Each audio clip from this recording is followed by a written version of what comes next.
Hi all welcome to ക്രിക്കരീന. IPL ആരംഭിക്കാൻ ഇനി കേവലം വിരലിൽ എണ്ണാവുന്ന ദിവസങ്ങൾ മാത്രമാണ് അവശേഷിക്കുന്നത്. കരുത്തരായ മുംബൈ ഇന്ത്യൻസ് വരുന്ന 29-ാം തീയതിയാണ് തങ്ങളുടെ ആദ്യ മത്സരം കളിക്കുക. എതിരാളികൾ കൊൽക്കത്തയാണ്. വാങ്കഡെ സ്റ്റേഡിയത്തിൽ വെച്ചുകൊണ്ടാണ് ഈ മത്സരം നടക്കുക. എന്നാൽ മുംബൈ ഇന്ത്യൻസിന്റെ സൂപ്പർ താരമായ ജസ്പ്രീത് ബുംറയുടെ കാര്യത്തിൽ അവർക്ക് ഇപ്പോൾ ഒരു ആശങ്ക നിലനിൽക്കുന്നുണ്ട്.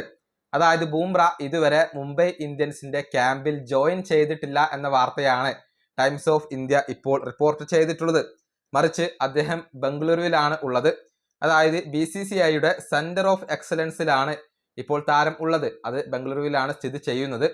താരത്തിന് പരിക്കിന്റെ എന്തെങ്കിലും പ്രശ്നങ്ങൾ ഉണ്ടോ, അതല്ലെങ്കിൽ സാധാരണ രൂപത്തിലുള്ള ഏതെങ്കിലും വിധത്തിലുള്ള പരിശോധനയ്ക്ക് വേണ്ടി അഥവാ റൂട്ടീൻ ചെക്കപ്പിന് വേണ്ടി വന്നതാണോ എന്നുള്ളത് വ്യക്തമല്ല. ഏതായാലും നിലവിൽ BCCIയുടെ സെന്റർ ഓഫ് എക്സലൻസിലാണ് ജസ്പ്രീത് ബുംറ ഉള്ളത് എന്നാണ് അറിയാൻ സാധിക്കുന്നത്. എന്തെങ്കിലും ഫിറ്റ്നസ് പ്രശ്നങ്ങൾ ഉണ്ടോ എന്നുള്ളത് വ്യക്തമല്ല എന്നാണ് ടൈംസ് ഓഫ് ഇന്ത്യ റിപ്പോർട്ട് ചെയ്തിട്ടുള്ളത്.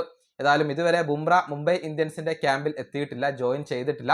അത് ഒരൽപ്പം ആശങ്ക ഉണ്ടാക്കുന്ന കാര്യമാണ്. ഫിറ്റ്നസ് പ്രശ്നങ്ങൾ ഇല്ലാതിരിക്കാൻ വേണ്ടിയാണ് ഇപ്പോൾ ആരാധകർ പ്രാർത്ഥിക്കുന്നത്. കാരണം മുംബൈ ഇന്ത്യൻസിന്റെ കുന്തമുനയാണ് ജസ്പ്രീത് ബുംറ. കഴിഞ്ഞ കുറേ വർഷക്കാലമായി മുംബൈ ഇന്ത്യൻസിന്റെ ഏറ്റവും പ്രധാനപ്പെട്ട താരങ്ങളിൽ ഒരാൾ അത് ബുംറയാണ് എന്ന കാര്യത്തിൽ സംശയങ്ങൾ ഒന്നുമില്ല. കഴിഞ്ഞ T20 വേൾഡ് കപ്പിൽ ഇന്ത്യക്ക് വേണ്ടി മികച്ച പ്രകടനം നടത്തിക്കൊണ്ടാണ് അദ്ദേഹം ഇപ്പോൾ വരുന്നത്. ഏതായാലും അദ്ദേഹത്തിന്റെ മുംബൈ ഇന്ത്യൻസിന് വേണ്ടിയുള്ള കണക്കുകളിലേക്ക് വരുമ്പോൾ ആകെ 145 മത്സരങ്ങളാണ് അദ്ദേഹം കളിച്ചിട്ടുള്ളത്. അതിൽ നിന്ന് 183 വിക്കറ്റുകൾ വീഴ്ത്താൻ അദ്ദേഹത്തിന് സാധിക്കുകയും ചെയ്തിട്ടുണ്ട്. ഈ വീഡിയോ അവസാനിപ്പിക്കുന്നു. അടുത്ത വീഡിയോയിൽ കാണാം.